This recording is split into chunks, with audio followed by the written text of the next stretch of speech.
ఇమ్యూనిటీని పెంచే సూప్లలో బెస్ట్ సూపు మునగాకు సూపు. ఈ మునగాకు సూప్ ఎలా చేసుకోవాలనంటే 4 మునక్కాయలను ముక్కలుగా చేసి వాటర్లో వేసి కొంచెం మునగాకు, కొన్ని అల్లం ముక్కలు, ఆ పావు కప్పు ఉల్లిపాయలు వేసి కొంచెం ఉప్పు వేసి కొంచెం పెప్పర్ పౌడర్ వేసి బాగా మరిగిన తర్వాత వడకట్టి ఆ సూపును తాగడం వల్ల ఇమ్యూనిటీ పవర్ బాగా పెరిగి ఆరోగ్యంగా ఉంటారు. వారంలో 2-3 సార్లు తాగండి. మీ చేతిలోనే మీ ఆరోగ్యం ఉంది. నా సబ్స్క్రైబర్లు పుట్టిపు తాగవద్దు. అలర్ట్ పేరెంట్స్, మీ పిల్లలు కింద పడ్డప్పుడు ఎలా లేపడుతున్నారు? Hi, I'm Meenakshi.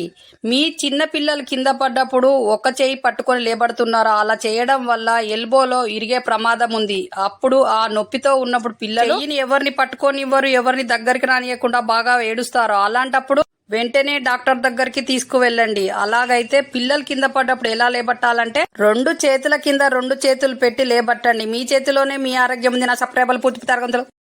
250 గ్రాముల మెంతులు, 100 గ్రాముల వాము, 50 గ్రాముల నల్ల జీలకర్ర తీసుకొని కొంచెం గోరువెచ్చగా చేసి పొడి చేసి ఒక గాజు సీసాలో పెట్టండి. 1 గ్లాసు వేడి నీళ్ళల్లో మనం తయారు చేసిన పొడిని 1 స్పూను కలిపి భోజనానికి ముందు తాగడం వలన మన శరీరంలో ఉండే విష పదార్థాలన్నీ పోయి శరీరం క్లీన్ అవుతుంది. ఏ రోగాలు రాకుండా ఉంటాయి. మీ చేతిలోనే మీ ఆరోగ్యం ఉంది. నా సబ్స్క్రైబర్లు పూర్తి తరగతులు.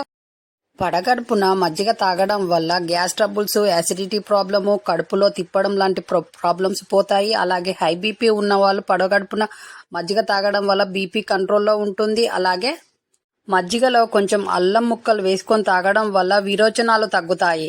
కాబట్టి ఈ ప్రాబ్లం ఉన్న వాళ్ళు ఈ విధంగా తాగండి, హెల్తీగా ఉంటారు. అలాగే మీరు షాపింగ్ చేయాలనుకుంటున్నారా? అయితే మన ఛానల్ కామెంట్ బాక్స్లో లింక్ ద్వారా షాపింగ్ చేయండి. అలాగే మీ చేతిలోనే మీ ఆరోగ్యం ఉంది. నా సబ్స్క్రైబర్లు పుట్టిపు తరగదు. పడగడుపున మజ్జిగ తాగడం వల్ల గ్యాస్ ట్రబుల్స్, యాసిడిటీ ప్రాబ్లము, కడుపులో తిప్పడం లాంటి ప్రాబ్లమ్స్ పోతాయి. అలాగే హై బీపీ ఉన్న వాళ్ళు పడగడుపున మజ్జిగ తాగడం వల్ల బీపీ కంట్రోల్లో ఉంటుంది. అలాగే మజ్జిగలో కొంచెం అల్లం ముక్కలు వేసుకొని తాగడం వల్ల విరోచనాలు తగ్గుతాయి. కాబట్టి ఈ ప్రాబ్లం ఉన్న వాళ్ళు ఈ విధంగా తాగండి, హెల్తీగా ఉంటారు. అలాగే మీరు షాపింగ్ చేయాలనుకుంటున్నారా? అయితే మన ఛానల్ కామెంట్ బాక్స్లో లింక్ ద్వారా షాపింగ్ చేయండి. అలాగే మీ చేతిలోనే మీ ఆరోగ్యం ఉంది. నా సబ్స్క్రైబర్లు పుట్టిపు తరగతులు. 250 గ్రాముల మెంతులు, 100 గ్రాముల వాము, 50 గ్రాముల నల్ల జీలకర్ర తీసుకొని కొంచెం గోరువెచ్చగా చేసి పొడి చేసి 1 గాజు సీసాలో పెట్టండి. 1 గ్లాసు వేడి నీళ్ళల్లో మనం తయారు చేసిన పొడిని 1 స్పూను కలిపి భోజనానికి ముందు తాగడం వలన మన శరీరంలో ఉండే విష పదార్థాలన్నీ పోయి శరీరం క్లీన్ అవుతుంది. ఏ రోగాలు రాకుండా ఉంటాయి. మీ చేతిలోనే మీ ఆరోగ్యం ఉంది. నా సబ్స్క్రైబర్లు పూర్తి తరగతులు.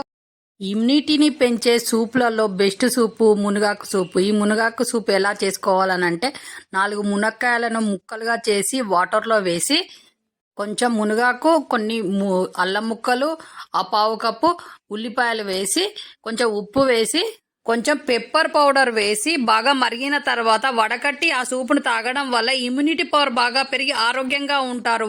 వారంలో 2-3 సార్లు తాగండి. మీ చేతిలోనే మీ ఆరోగ్యం ఉంది. నా సబ్స్క్రైబర్లు పుట్టిపు తాగవద్దు. అలర్ట్ పేరెంట్స్, మీ పిల్లలు కింద పడ్డప్పుడు ఎలా లేపడుతున్నారు? Hi, I'm Meenakshi. మీ చిన్న పిల్లలు కింద పడ్డప్పుడు ఒక చేయి పట్టుకొని లేపడుతున్నారా? అలా చేయడం వల్ల ఎల్బోలో ఇరిగే ప్రమాదం ఉంది. అప్పుడు ఆ నొప్పితో ఉన్నప్పుడు పిల్లలు ఎవరిని పట్టుకోనివ్వరు, ఎవరిని దగ్గరికి రానియకుండా బాగా ఏడుస్తారు. అలాంటప్పుడు వెంటనే డాక్టర్ దగ్గరికి తీసుకువెళ్ళండి. అలాగైతే పిల్లలు కింద పడ్డప్పుడు ఎలా లేబట్టాలంటే 2 చేతుల కింద 2 చేతులు పెట్టి లేబట్టండి. మీ చేతిలోనే మీ ఆరోగ్యం ఉంది. నా సబ్స్క్రైబర్లు పూర్తి తరగతులు.